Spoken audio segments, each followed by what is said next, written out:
I am exhausted. You cannot comprehend how many times I refreshed fantasy football apps today trying to figure out what's going on. Am I in? Am I out? Obviously, we will have the results of the Flock League dropping in a video on Tuesday. I don't want to give any spoilers there, but we can talk about what happened from a fantasy perspective today and talk about what this means possibly for week 17.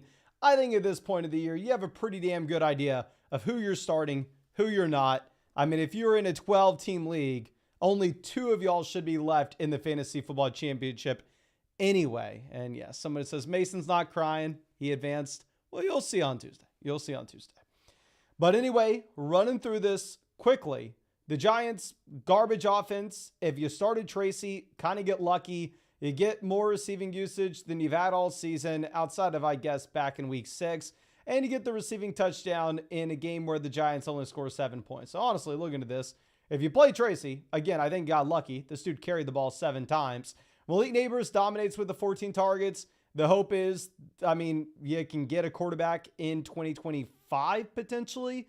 And if Malik Neighbors wasn't an above average offense, he would very easily be a round one fantasy pick next year. But the issue is, what can you go for if you are the Giants?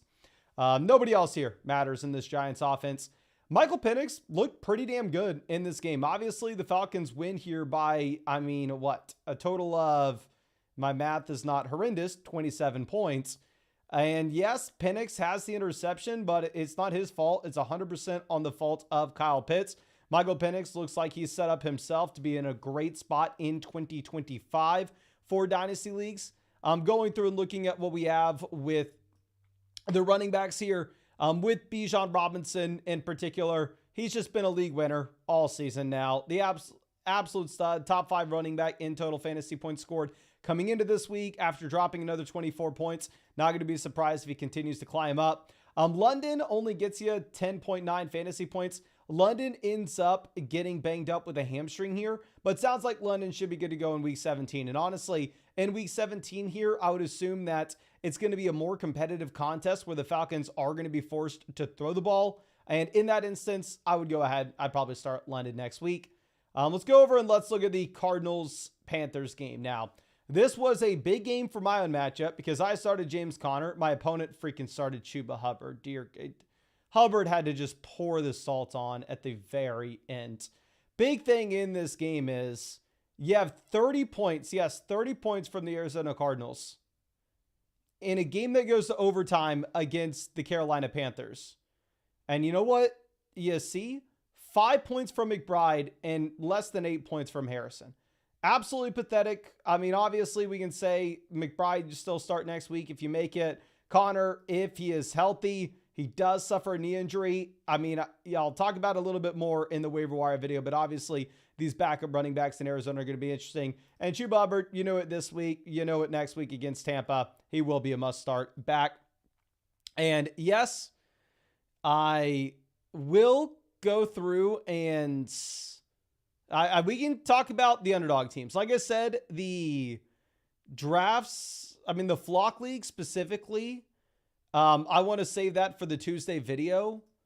I'm not making a video about the underdog team, so I can just show what happened real quick. With these underdog teams, I did not advance in the Mastiff. I got second in this tournament, but will not officially be advancing.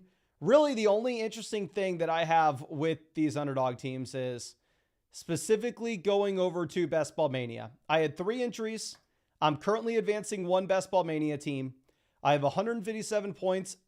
From my little research looking at everybody in this league, there's one team that I need to be worried about, and that is this Joe Roottiger team. What they need is they're about 13 points back from me. They have Josh Jacobs left. If Jacobs is going to slide into their lineup, Jacobs has to score more than 9.5 points. So if you do some simple math, Jacobs has to effectively score about 24 points. If Jacobs scores 24 points, I get bounced from advancing this team in Best Ball Mania. However, if Jacobs scores fewer than 24 points, I'm safe and I will be in the final round of BBM. Super excited about that. And I mean, y'all can tell me if you think Jacobs is hitting 24 points in a half PPR format, but Underdog has Pick'em, so I can literally go over and check out what their projections are for Underdog. And Jacobs is currently higher, lower is 17.5. So if you think Jacobs is definitely scoring 24 points, my friend, you have room to spare. You can go take the higher than 17.15. But yeah, I am feeling confident. I think we can advance a team. Obviously, super, super hard to go through and have that type of success in Underdog draft. So I'm very lucky. I'm very happy for it. And I don't want to speak too soon because obviously it's a possibility that Jacobs drops 24. I mean, you have seen Jacobs hit 24 2 out of the last 5 games in a half PPR format. And it's a good spot going up against the New Orleans Saints. So hopefully we are able to get there. But if you want to say, Mason, you're an idiot, of course, Josh Jacobs is scoring more than 17.15 points in this game. You can find that pick over there on Underdog Fantasy. Links in the description, links in the comment section. You can find it everywhere. Code FLOCK will give you a 50% deposit bonus up to $1,000. Plus, at the same time, you're actually going to be getting a free Jordan Love pick, more than less than half a total yard for that game tomorrow night as well. But let's go ahead and let's dive back into what we actually have with the matchups that matter. So absolutely sucks if you're the Cardinals here and you start Harrison, start McBride. Absolutely hilarious too that the Carolina Panthers need to win this game in overtime. All it does is cement Bryce Young as their starter in 2025. They won't have access to a top quarterback in the draft. And yeah, they'll just have a worse draft pick overall. Going over to the Lions game, Lions obviously embarrassed the Chicago Bears. Jared Goff does have 32 pass attempts. Again, the expectation is Goff's going to be throwing the ball a bit more here near the end of the season, especially against San Francisco next week, considering the injuries that you have to this defense and no David Montgomery. Jahmyr Gibbs was our number 1 overall ranked player in fantasy with no Montgomery. Here he has 28 opportunities behind the best offensive line in the NFL. That does not change. Jamison, off of 7 targets, comes through with the long receiving touchdown.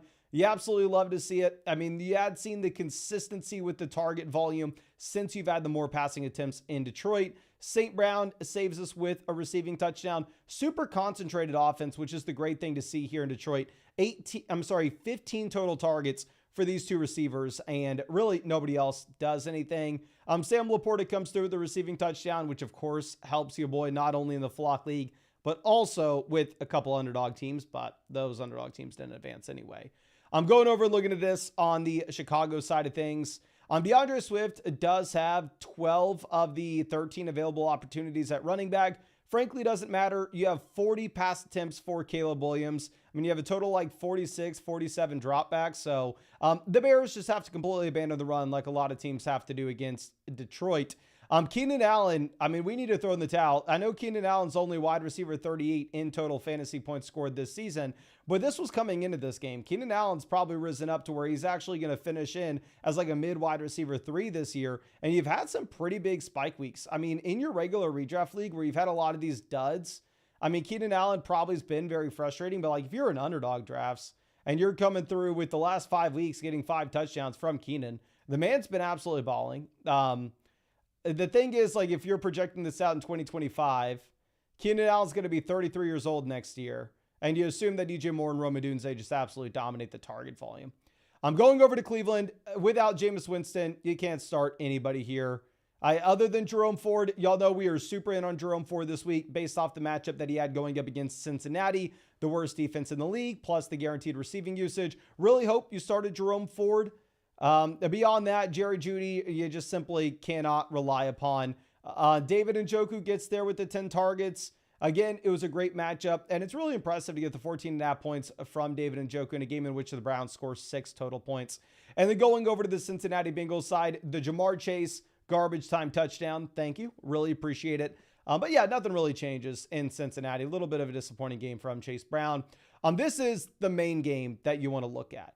You have the nuclear performance from Jonathan Taylor, dropping 40 points.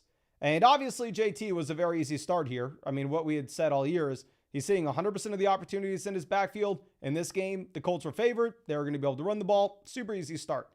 But what's hilarious is this dude's dropped the 40 bomb with 0 targets. Every single point he scored on the ground as a rusher. Absolutely insane. Frankly, nothing really changes here with these offenses outside of Tony Pollard is somebody you can definitely not trust anymore. You had 14 opportunities for Spears. You have a total of 12 opportunities for Pollard. So they effectively split the backfield 50-50, but Spears is the guy with the goal line usage. Going over to the Rams-Jets game. This game, I believe, projected out to be the 3rd highest scoring contest of the week. And yeah, just absolute stinker. Only 28 total points scored. So Stafford, Rodgers did nothing. Thank God I dropped Stafford last week. Puka Nacua still dominates Cooper Kupp in targets. Kupp only coming through with the 3 targets. Now this is 3 in the last 4 weeks with Cooper Kupp scoring fewer than 6 fantasy points. This is after a month-long stretch of him averaging over 20 points a game. So Kupp went from being an absolute stud to being absolutely nothing. I don't know if he's dealing with that. I don't know what it is. Higbee scores a touchdown. Frankly, it doesn't matter. He won't be on the waiver wire video, even if we make one. Devontae Adams still dominates the target volume. He gets 13 targets in comparison to Garrett Wilson at 7. And if I had Breece Hall, I'd definitely start Breece next week with him coming off the 20 opportunities. Going over to the Philly game, obviously, absolutely sucks if you had Jalen Hurts on your team. Brutal run out for Hurts to get hit with the concussion immediately. He was the number 3 quarterback in fantasy coming into this game in total fantasy points scored. Kenny Pickett comes through. Obviously, Pickett's not going to be viable in fantasy because he won't run the ball himself. Barkley gives you a Barkley game. A.J. Brown, Devonta Smith cannibalize all the targets here. Again, one of the super concentrated offenses. What's actually crazy is looking at this.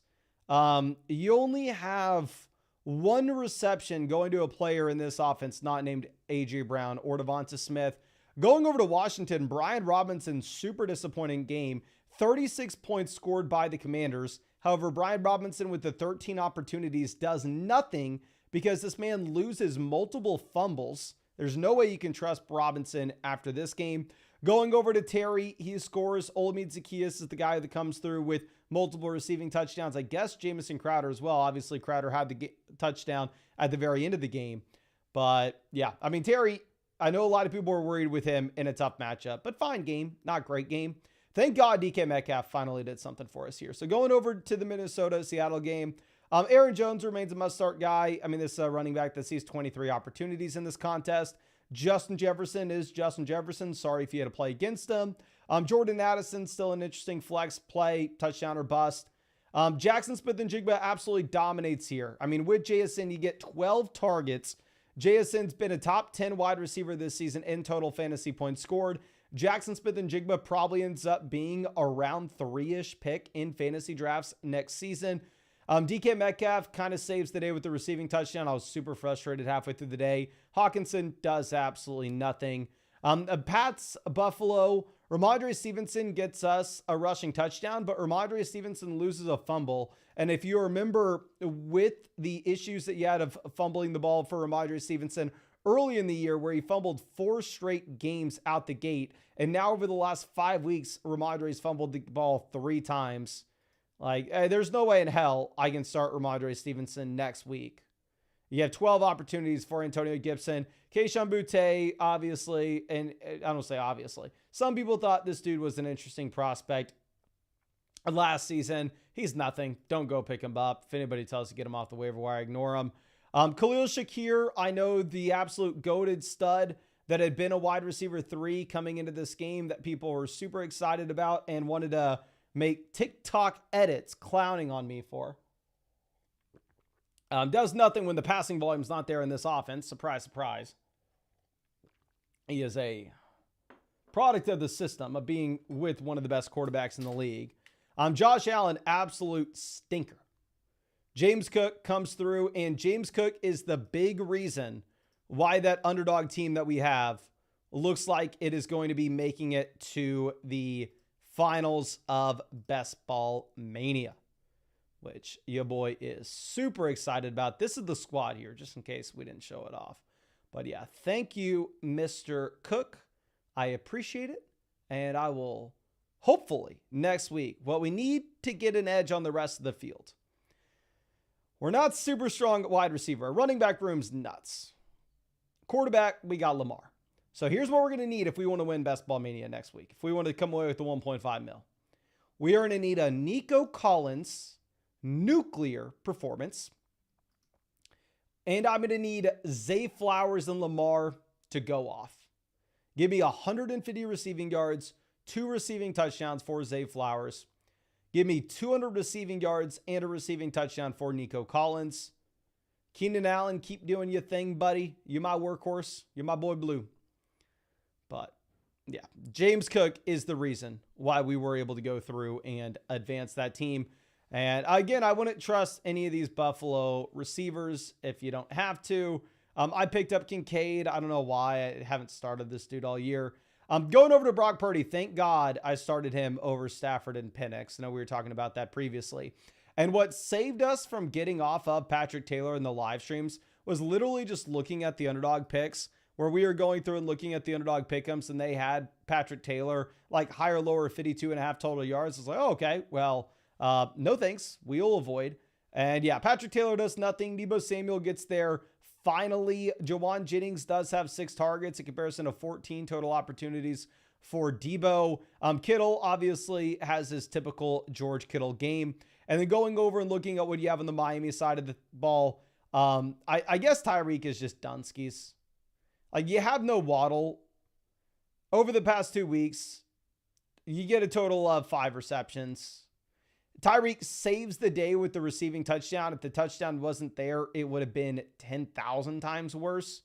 Jonnu Smith, fine performance, of course. The main story is Achane just putting teams on his back.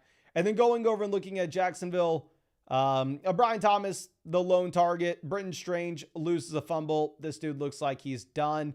But yeah, Brian Thomas, a must-start player next week. Myers does absolutely nothing. Passing volume, I mean, is kind of there. You get 257 passing yards for Aiden O'Connell. But the issue is it all goes to Bowers, and there's no passing touchdown. And then this last game, what I was really sweating in this one is if Bucky Irving or CeeDee Lamb had a nuclear performance, I probably would have gotten booted in Best Ball Mania, and I would not have advanced that team. But, I mean, strong performance from Bucky. Rachaad White obviously loses the game at the very end, but White was getting the majority of the receiving usage in like the 2-minute drill and a third downs. White had 8 targets.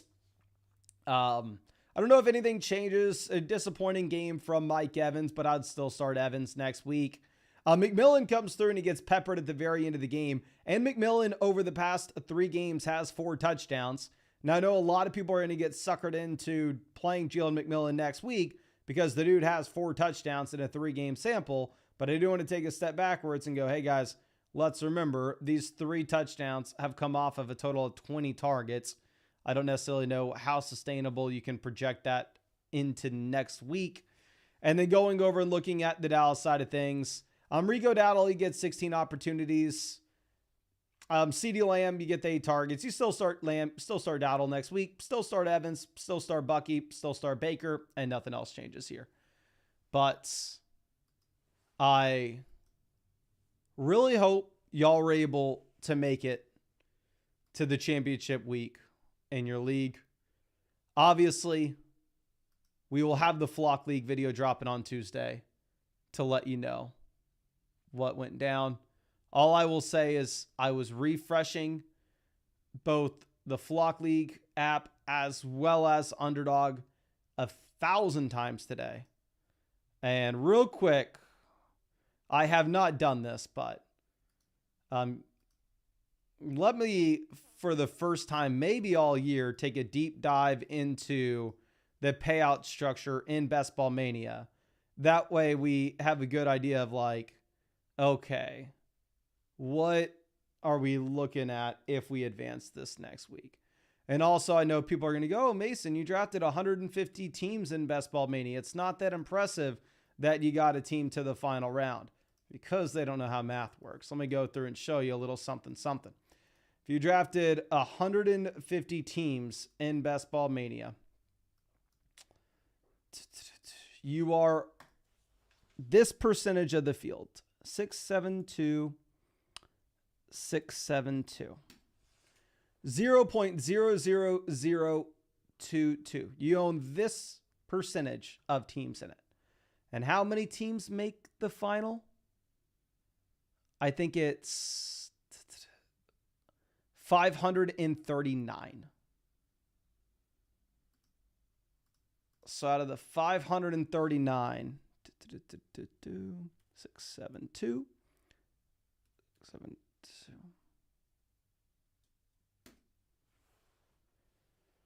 I don't know what the point of that is.